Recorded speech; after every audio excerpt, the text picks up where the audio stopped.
ఇతరుల ముందు ఎప్పుడు పిల్లల్ని అవమానించకూడదు. ఎవరన్నా రాగానే మా వాడికి చదువు రావట్లా వాళ్ళ ముందు చెప్పకూడదని మరింత బాధపడతారు వీళ్ళు. మాస్టర్ ముందు చెప్పు, గురువు వస్తే చెప్పు, లేకపోతే చెప్పద్దు. మీ వాడు చదువుకో బాగానే ఉన్నాడండి అంతే, ఇంకొద్దు.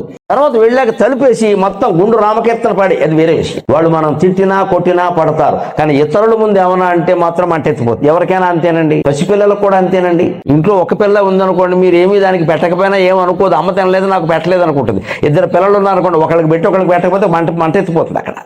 ఏదైనా అంతే, పోలిక పెద్దవాళ్ళకే ఉంటుంది, చిన్నవాళ్ళకు ఉండదా? అంచేతను గుణదోషాలు ఉన్నప్పుడు మనం ఎలా భరించాలి, ఏది బయటికి చెప్పాలో అది చెప్పాలి, ఏది చెప్పకూడదో అది చెప్పకూడదు. కానీ చెప్పకూడదు అని చెప్పేసి దాన్ని మసిపూసి మారేడికే చేయొద్దు, దాన్ని సరిచేసే ప్రయత్నం చేయాలి.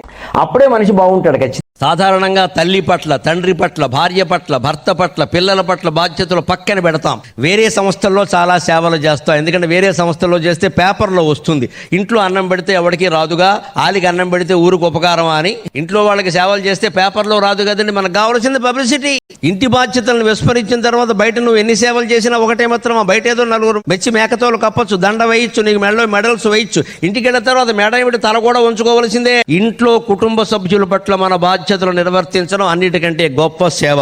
దయచేసి గుర్తుంచుకోండి. మనకు వచ్చే ధర్మ సందేహాలు ఉంటాయి చూడండి, రాళ్ల లాంటి సందేహాలమ్మా, అవే అడుగుతూ ఉంటారు. నేను అందుకే టీవీల్లో చాలా కార్యక్రమాలు చేశాను. ధర్మ సందేహాలు మాత్రం నేను చెప్పనని చెప్పాను. ఇవి జన్మకవో, దేహం ఉన్నంతకాలం సందేహాలు ఉంటూనే ఉంటాయి. ఇలాగ పైగా అడిగేవన్నీ ఏమిటండి, మా కోడలు కడుపుతో ఉంది, మా చుట్టాల్లో ఒక ఆయన పోయాడు, పలకరించడానికి వెళ్ళొచ్చా? పలకరించడానికి వెళ్ళడం మానవత్వం. ఈ కోడలు కడుపుతో ఉండడానికి దానికి సంబంధం ఏంటి? బుద్ధి లేని ప్రశ్న. పోయారంటే ఎవరు రారు. పైగా శంకరం ఏమిటంటే, మొన్న మా అబ్బాయికి పెళ్లి చేసి 6 నెలలు అయింది. అబ్బాయికి పెళ్లి చేస్తే పక్కింటి వాళ్ళు పోతే వెళ్ళడానికి ఏమిటాయి, నీకేంటి అభ్యంతరం? ఇక్కడ ఇదేమి సెంటిమెంట్? ఇది కూడా బయలుదేరింది మధ్యన.